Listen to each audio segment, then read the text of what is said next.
दर्द से निकलने के बाद इंसान दर्द का एहसास करता है। मुझे लगा जब माइनस डिग्री में ये तो नहीं थी, बट ये थी। जो आप पिक्चर देख रही है, मेरा फर्स्ट डे का है, -8 डिग्री में मैं ओपन बॉडी फाइट किया हूँ। ये देखिए, ये नहीं, क्योंकि इनका वहाँ पे काम नहीं था, इनका इंडिया में काम। अब आप हो गया है हमारा। तो हमारा इनके साथ मेरा काम कश्मीर में नहीं था, इनके साथ था ये गाना मेरा। बट वो बहुत टॉप जॉब था मेरे लिए। एक तो बर्फ में ओपन बॉडी आपको वर्क करना है, बर्फ पे गिरना है, तो वो थोड़ी सी टॉप थी मेरे लिए। बट मुझे लगा जो अच्छा एक्टर होते हैं उनको टॉप जॉब मिलता है। शायद मेरे डायरेक्टर प्रिमांशु जी या मेरे प्रोड्यूसर रोशन सिंह जी को लगा कि शायद मैं बेहतर कर सकता हूँ, इसलिए शायद ऐसा हो।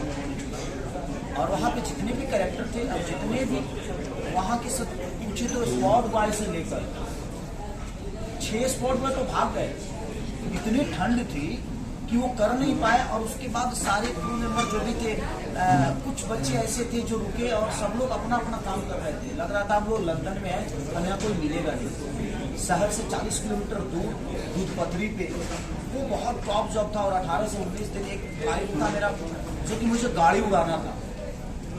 उस दिन मुझे लगा जाए मैं जिंदा रहूँगा या कि नहीं, लेकिन बस लोगों की दुआएं और लोगों का प्यार है जिसे मैं वो कर भी पाया और मुझे बहुत अच्छा लगा। तो जब ये सिनेमा रिलीज हुआ तो शायद आप लोगों को पता चले मौत से खेलना क्या। केसरी जी, आपका जो किरदार है वो पेट्रियोटिक फिल्म कितना कनेक्ट करेगी ऑडियंस, और जो चीज़ें हैं जो आर्मी वाले सरहद पर करते हैं, क्या वो चीज़ें भी दिखाई जाएगी? और थोड़ा सा बताइए अगर फिल्म के बारे में हमारी ऑडियंस। देखिए, एक चीज़ है कि हम अभी हवा में हैं। कौन सा हवा लोगों को लगेगा चाहिए ठीक है, कौन सा लोगों को हवा लगेगा लेकिन इस हवा में कोरोना है, ये हमें पता नहीं। हम एक बेहतर काम करने के लिए कोशिश कर सकते हैं। बाकी ऑडियंस को क्या बेहतर लगेगी क्या नहीं लगेगी अभी हमें पता नहीं, बट उनकी बेहतर के लिए ही हम निकले।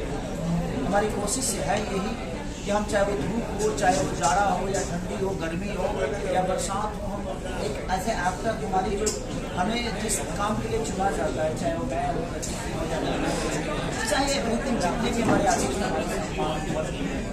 सबने अपना दिया है किसी ने, और चाहे वो टेक्नीशियन हो, चाहे स्पॉट बॉय से लेकर हर वो आदमी। ऐसे मुझे लगता है कि प्रोड्यूसर तक मेरे साथ उस ठंड में शर्मिला दीदी और रोशन सिंह जी लगातार खड़े रहे, जबकि प्रोड्यूसर पैसा खर्चा कर रहे क्या तुम लोग काम करो, हम होटल में आएंगे, इतना ठंडा में नहीं गिर। लेकिन उसका बड़ा जो चैलेंज था वो वेदर एंड क्लाइमेट चैलेंज था, गर्म और ठंड भी। दोनों चीजें हम लोगों को बहुत परेशान किया। कश्मीर वाला और कट्टू उसका उल्टा था जब हम लोग वहाँ पे शूट किए आजमगढ़ में।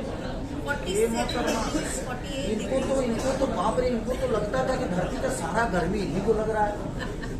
5 मिनट नहीं होता था भाई यार, उनको तो मेकअप लगता नहीं। सबसे पहले तो इनके बारे में आपको बता दें, भगवान ने इनको आखिरी बनाया है या फर्स्ट बनाया, फर्स्ट कॉपी है या आखिरी है पता नहीं।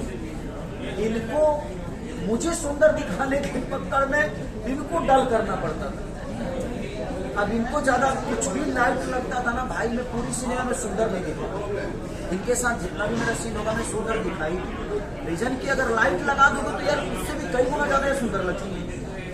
इनके साथ मेरा मैच हो गया है, हम दोनों का कलर सेम है, ये डिफरेंट है। तो दोनों जगह मुझे बहुत थोड़ा सा कष्ट हुआ कि एक जगह में बिल्कुल डल दिखाऊं जो सबसे सुंदर हॉट लड़की है, एक जगह जो घर में क्या बोलते हैं फैमिलियर जो लड़कियां इनके सामने में मैच कर गया। मतलब हम लोग हम मैच हैं, बट इनके सामने मैच करना मेरे लिए नहीं, मेरे लिए पता नहीं क्या था, बट मेरे डायरेक्टर और मेरे डीओपी के लिए बहुत टॉप जॉब था कि मेरा डीओपी कहाँ से खेसारी को दे दूं लाइट, कहाँ से डायना का कम कर दूं।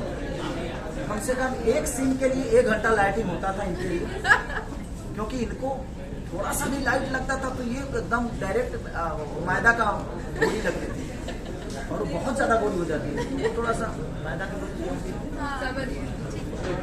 केसरी जी, मैं ये जानना चाहता हूँ, ये देशभक्ति फिल्म है, आप दिख रहे हैं अच्छे खासे, और इसमें जूनियर केसरी जी है, क्या कुछ बोलना चाहेंगे? कितना प्राउड फील होता है? प्राउड फील तो तब होगा जब वो अपने दम पे कुछ करेंगे। मुझे प्राउड अपने बच्चों पे तब होगा, और किसी भी बाप को अपने बच्चों के प्राउड तभी होना चाहिए जब वो अपने दम पे कुछ करे। अभी तो ऋषभ मेरे बदौलत यहाँ आया है और उसका मोटो एक्टिंग नहीं है।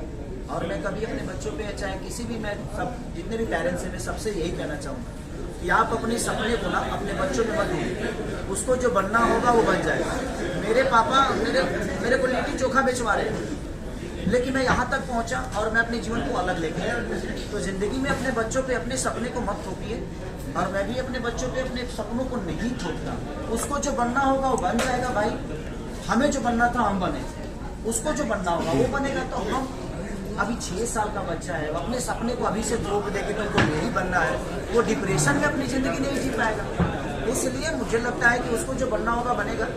अब उसका सपना अगर एक्टिंग है तो एक्टिंग करेगा। मेरा कोई सपना नहीं है कि मेरा बेटा क्या बने, मुझे जो बनना था बना। उसकी अपनी रिस्पॉन्सिबिलिटी है, उसकी भी फैमिली है, तो उसका भी अपना साम्राज्य होगा। वो जो बनना होगा बने भाई, उसके लिए जो करना है मैं कर रहा हूँ, इसके अलावा